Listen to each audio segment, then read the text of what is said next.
ఎప్పుడైనా ఆలోచించారా?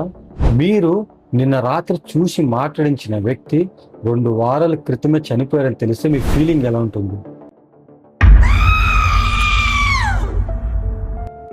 హైదరాబాద్లో ఉన్న కుందన్బాగ్ అనే ఏరియాలో ఇదే జరిగింది. బేగంపేట్ దగ్గర ఉన్న కుందన్బాగ్ అనే కాలనీ ధనవంతులు ఉండే కాలనీలో ఒకటి.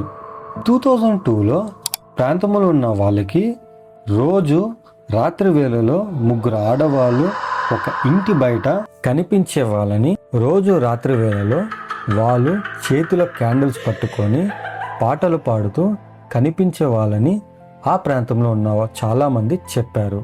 ఇది జరిగిన కొన్ని రోజుల తర్వాత కుందన్బాగ్లోని ఆ ఇంటిలో నుంచి అన్బేరబుల్ స్మెల్ రావడం మొదలైంది.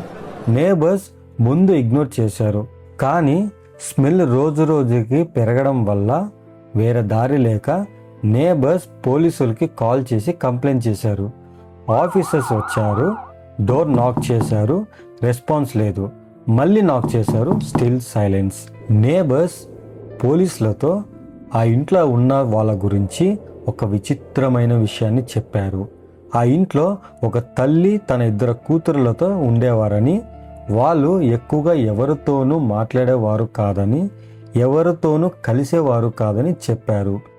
ఇంతలో ఆ ఇంటి నుంచి వస్తున్న ఆ బ్యాడ్ స్మెల్ పోలీసులను తలుపులు బ్రేక్ చేసేలా చేసింది. వాళ్ళు ఆ ఇంటి లోపలికి వెళ్ళి చూస్తే ఆ 3 తల్లి కూతురు నేలపై పడి ఉన్నారు.